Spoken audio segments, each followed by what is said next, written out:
Hi guys, so Richard Tice, who used to be a member of the Brexit Party and now is the head of Reform UK, he took over from Nigel Farage. He was interviewed by Talk Radio and he was asked about his ideas on how the UK should deal with the EU if they potentially blocked further exportation of vaccines. Now, we have to remember that the EU has already exported over 41 million vaccines. Over 10 million of those have already gone to the UK. The UK has, in return, exported 0 to the EU.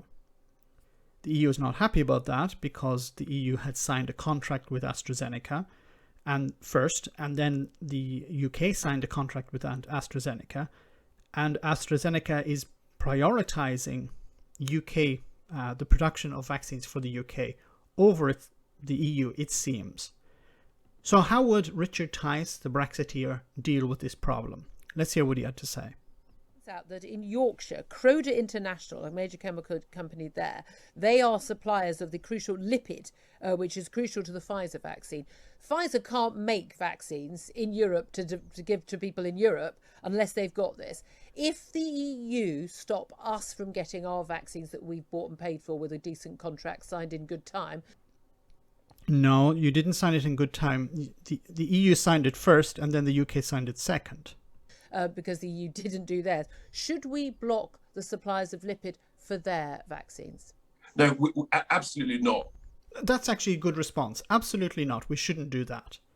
But how would you respond to the EU, Richard? We should not interfere with private contracts. We should, of course, let those continue. What we should do is interfere at the top level, and we should make it very clear to the EU leadership that we will stop all future payments to the EU under the withdrawal agreement. We will invoke Article 16 of the Northern Ireland Protocol. I've tweeted about that this morning. We should give them literally a couple of weeks' notice.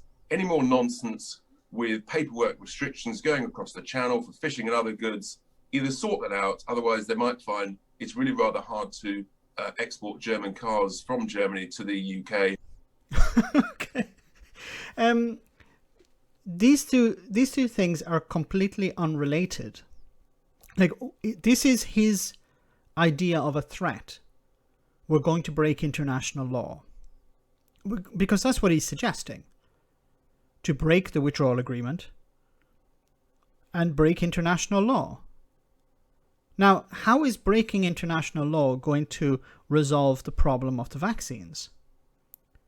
Wouldn't a more simple solution would be to export vaccines to the EU, like AstraZeneca had promised to do? He's trying to use something that's unrelated to the problem as some sort of leverage. So we're going to threaten to break international law, and that will convince the EU to not block the exportation of these vaccines. The EU can block the exportation within the law. You would be the one acting outside the law.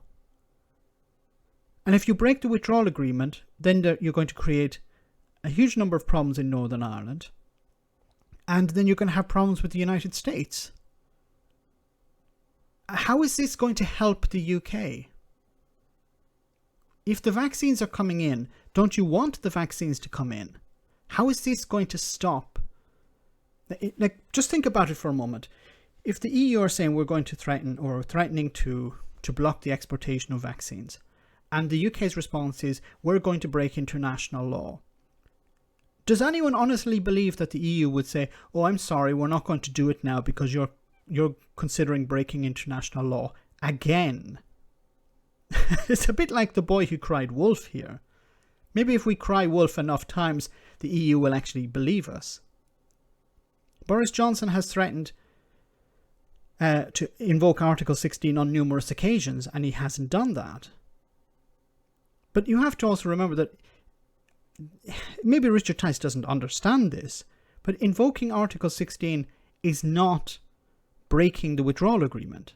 First of all, he said we should break the withdrawal agreement, and then he said we should invoke Article 16. So which is it? Invoking Article 16 is actually protecting the withdrawal agreement. Actually, it's not in totality the withdrawal agreement, it's the Northern Ireland Protocol. But is he suggesting invoking Article 16? And then if so, where? On what grounds? I don't think he understands the withdrawal agreement, and I don't think he understands the Northern Ireland Protocol or Article 16. And then he finishes with, well, they won't be able to export their German cars into the UK. But there are no restrictions on German cars going into the UK at the moment.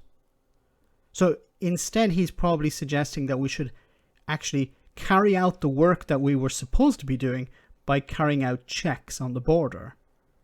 The UK government decided to let goods flow into the country without any checks. That was a decision the UK government made. It's not something the EU has been demanding.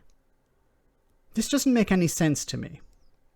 Let me know in the comment section, guys, what you think. As always, your comments are greatly appreciated. Thanks a lot. I want to say a big thank you to all of my patrons. You ensure that this channel continues to exist. I'm eternally grateful for all of your support. If you join Patreon, you will receive instant access to our Discord server, where we have both audio and video chats. You can chat with me and other patrons, where we discuss important and non-important issues. Becoming a patron per month costs about the same as a large coffee, so why not check it out?